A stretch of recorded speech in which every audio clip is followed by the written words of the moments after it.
السلام علیکم دوستو تاریخ میں نیا سال کا استقبال مختلف تاریخوں میں ہوتا رہا ہے۔ برطانیہ اور امریکہ میں 17ویں صدی میں جنوری سے شروع ہونے والے کیلنڈر کو اختیار کیا گیا، چنانچہ جنوری کے پہلے دن کو نیا سال کے طور پر منایا جانے لگا۔ یہودی لوگ مخصوص کھانے پکانے کے ساتھ مذہبی تقریبات منعقد کرتے، جنوبی ایشیا کے لوگ پرندے آزاد کرتے، لیکن یہ ابتدائی بات تھی۔ 19ویں صدی کے شروع کی بات ہے کہ برطانیہ کی رائل نیوی کے جوانوں کا زیادہ حصہ تھکا دینے والے بحری سفروں میں گزرتا، تو وہ لوگ اپنی بوریت دور کرنے کے لیے جہازوں کے اندر اپنی دلچسپی کا سامان پیدا کرتے رہتے، کبھی ایک دوسرے کی سالگرہ مناتے، تو بلیوں اور گھروں کی سالگرہیں کرتے، ویک اینڈ مناتے، ایسٹر اور کرسمس کا اہتمام کرتے۔ انہی تقریبات کے دوران شیطان نے ایک نیا آئیڈیا ان کے ذہن میں ڈالا کہ نیا سال کی آمد پر بھی خوب تفریح ہونی چاہیے، لہٰذا اس سال 31 دسمبر کو سب ایک جگہ اکٹھے ہوئے، رات 10 بجے کے بعد خوب شراب پی رقص کیا اور ٹھیک 12:01 پر ایک دوسرے کو جام پیش کیا اور نیا سال کی مبارکباد دی۔ یہ نیو ایئر نائٹ کا آغاز تھا۔ پھر رفتہ رفتہ اس وقت بتیاں گل کر کے حیاس و افعال کا ارتکاب کر کے مبارکباد دی جانے لگی۔ آہستہ آہستہ یہ رسم ایک جہازوں سے دوسرے جہازوں تک، پھر وہاں سے ساحل پر، اور پھر پوری دنیا اس بے حیائی اور فحاشی کی رسم میں رنگ گئی، اور بڑے بڑے شہروں میں فحاشی اور ریانی سے بھرپور تقریبات کا انعقاد ہونے لگا۔ آج کی ویڈیو میں ہم آپ کو یہ بتانے کے ساتھ ساتھ کہ مختلف ملکوں میں لوگ نیا سال کیسے مناتے ہیں، یہ بھی بتائیں گے کہ کیا اسلام میں نیا سال منانا جائز ہے یا نہیں۔ نیا سال کا جشن منانے کا سب سے مقبول طریقہ آتش بازی کا نظارہ ہے۔ ایسے آتش بازی کے مظاہرے دنیا بھر کے بہت سے ملکوں میں اس وقت کیے جاتے ہیں جب مختلف ملکوں میں گھڑیاں رات کے 12 بجاتی ہیں۔ نیوزی لینڈ جہاں سب سے پہلے دن نکلتا ہے کہ شہر آکلینڈ کے سکائی ٹاور سے ایک انتہائی دلکش آتش بازی کا مظاہرہ کیا جاتا ہے، اور اس کے بعد آسٹریلیا کے سڈنی ہاربر ٹاور پر بھی یہی دیکھنے کو ملتا ہے۔ برازیل کے دارالحکومت میں ساحل سمندر پر سال نو کے موقع پر آسمان آتش بازی سے چمک اٹھتا ہے۔ ہانگ کانگ میں وکٹوریہ ہاربر کے علاوہ دبئی کے برج خلیفہ میں بھی سال نو پر آتش بازی سے دوسرے ملکوں پر سبقت لینے کی کوشش کی جاتی ہے۔ نیو یارک میں ٹائم سکوائر سال نو کے جشن کا مرکز ہوتا ہے، اور وہاں 12 بجنے سے کچھ دیر پہلے الٹی گنتی کی جاتی ہے، لیکن ہر کسی کی نظریں جس چیز پر جمی ہوتی ہیں اس کو بال ڈراپ یا گیند کا گرنا کہتے ہیں۔ جب ایک چمکتی ہوئی گیند ایک پول کے اوپر سے نیچے گرائی جاتی ہے جو کہ نیا سال کی آمد کا اعلان ہوتا ہے۔ اس کے نتیجے میں امریکہ کے دوسرے شہروں میں نیا سال شروع ہونے پر دیگر اشیاء گرانے کی روایات ہیں۔ ریاست انڈیانا میں لوگ اونچی جگہوں سے خربوزے گرا کر نیا سال کا استقبال کرتے ہیں۔ اگر آپ سال نو پر ڈنمارک میں ہیں تو وہاں اپنے گھر کے باہر ٹوٹی ہوئی پلیٹ کا دکھائی دینا ایک اچھا شگون ہے۔ اگر آپ اپنے گھر کے دروازے سے باہر نکلیں اور آپ کو ٹوٹی ہوئی پلیٹ نظر آئے تو یہ خوش قسمتی کی علامت سمجھی جاتی ہے۔ ڈنمارک میں لوگ نصف شب کے بعد اپنے گھروں کے باہر یہ دیکھنا چاہتے ہیں کیونکہ اسے خوش قسمتی سمجھا جاتا ہے۔ رومانیہ میں بچے آپ کو نیا سال کے موقع پر ریچھ کی کھال پہنے نظر آئیں گے۔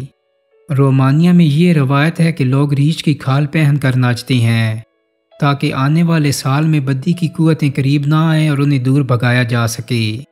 رومانیہ میں لوک داستانوں میں ریچھوں کو بدی سے دور رکھنے اور بیماریوں سے شفا یاب کرنے میں اہم سمجھا جاتا ہے۔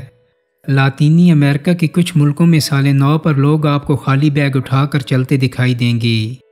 کچھ لوگوں کا خیال ہے کہ سوٹ کیس کا مطلب ہے کہ آنے والا سال آپ کے لیے مہمات کا سال ثابت ہو۔ نئے قمری سال پر سرخ لفافے کافی مشہور ہیں جن میں پیسوں کا تحفہ دیا جاتا ہے۔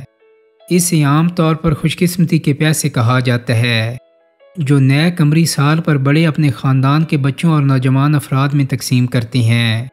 یہ روایت چین، کوریا اور ویتنام سے تعلق رکھنے والے لوگ مناتے ہیں۔ ان تہذیبوں میں پیسے دینے کا طریقہ مختلف ہے۔ چین میں سرخ لفافوں میں پیسوں کا تحفہ دیا جاتا ہے، جبکہ کوریا میں سفید لفافے پر بچے کا نام بھی لکھا ہوتا ہے۔ بدھ مت کے نیا سال کے موقع پر تھائی لینڈ میں سونگکران اور میانمار میں تھنگیان تہواروں کے دوران ایک دوسرے کو پانی میں بھگو دینا۔ تھائی لینڈ میں اکثر پانی کی بندوقیں استعمال کی جاتی ہیں اور یہ سیاحوں کے لیے بھی دلچسپی کا باعث بنتی ہیں۔ نوجوان افراد اپنے معمر رشتہ داروں سے ملتے ہیں اور ان کے ہاتھوں اور پیروں پر پانی گراتے ہیں جو احترام کی علامت ہے۔ میانمار میں سیلاب جیسی صورتحال ہوتی ہے جہاں لوگ ایک دوسرے پر پانی پھینک کر نیا سال کی خوشیاں مناتی ہیں۔ یہ سمجھا جاتا ہے کہ پانی گزشتہ سال کی برائی کو دھو دے گا اور نیا سال پاکیزگی کے ساتھ شروع ہوگا۔ مصر میں قبطی مسیحی افراد ستمبر میں نیا سال مناتی ہیں اور ان کی ایک روایت سرخ کھجوریں کھانا ہے۔ اس کھجور کا سرخ رنگ خون کی علامت ہے اور اندر سفید رنگ کا مطلب پاکیزگی ہے، جبکہ اس کے بیجوں کو ایمان کی نشانی سمجھا جاتا ہے۔ بالی میں نیا سال کی شب مجسموں کے ساتھ پریڈ کی جاتی ہے۔ نیو ایئر کی تقریبات نے پوری دنیا کی ثقافت پر گہرے اثر چھوڑی۔ ہمارے ملک پاکستان میں بھی یا تو نوجوان اپنے من پسند جوڑے لے کر 5 اسٹار ہوٹلوں میں اپنی ایمان کو برباد کرتے ہیں، اور جو وہاں نہیں جا سکتے تو سڑکوں، چوراہوں اور چوکوں پر آتش بازی، فائرنگ اور دیگر ایمان شکن اور حیاسوز افعال کے ساتھ نئے سال کا استقبال کرتے ہیں، جس میں درجنوں مرتے ہیں اور سینکڑوں زخمی ہو جاتے ہیں۔ اسلام نے تو جو کام جائز اور مباح ہیں ان میں بھی غیروں کے ساتھ مشابہت کو ناجائز قرار دیا ہے، تو پھر شرعاً، حرفاً اور عقلاً جو رسم ناجائز اور حرام ہو، اس میں مشابہت مسلمانوں کے لیے کیسے درست ہو سکتی ہے؟ حضرت انس رضی اللہ تعالیٰ عنہ سے روایت ہے کہ جب رسول اللہ صلی اللہ علیہ وسلم مدینہ منورہ آئے تو اہل مدینہ کے ہاں 2 دن مقرر تھے جس میں وہ کھیلتے اور خوشیاں مناتے تھے۔ آپ صلی اللہ علیہ وسلم نے ان ایام کے بارے میں دریافت فرمایا۔ عرض کیا گیا کہ ہم جاہلیت کے زمانے سے یہ دن مناتے چلے آ رہے ہیں۔ آپ صلی اللہ علیہ وسلم نے فرمایا، اللہ تعالیٰ نے تم کو اس کے بدلے میں اس سے بہتر 2 دن عطا کیے ہیں، عید الفطر اور عید الاضحیٰ۔ دوستو، مذکورہ فرمان رسالت سے یہ بات واضح ہو جاتی ہے کہ اسلام میں غیر مسلم اقوام کے تہواروں کو اپنانے کی کوئی گنجائش نہیں۔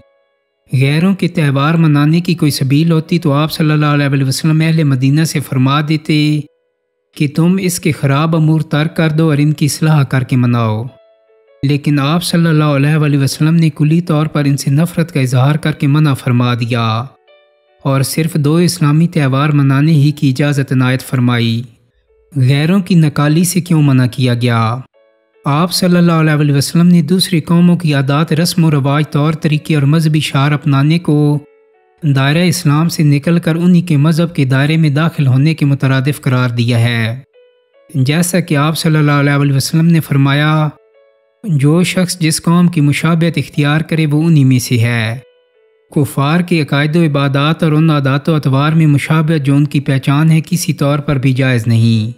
اس کا نتیجہ بعض مرتبہ یہ نکلتا ہے کہ ایمان جیسی عظیم اور لازوال نعمت چھن جاتی ہے۔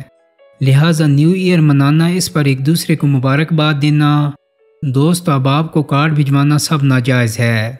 اسلامی سال نو کی مبارکباد اور اس میں مبارکبادی کے کارڈ کی رسم بھی بظاہر نیو ایئر ہی کا چربہ معلوم ہوتی ہے، لہٰذا اس میں بھی اجتناب کیا جائے۔ اللہ تعالیٰ نے تکوینی طور پر اسلامی سال کا آغاز اور اس کی انتہا اپنے اعلان کبریا پر کر دی ہے۔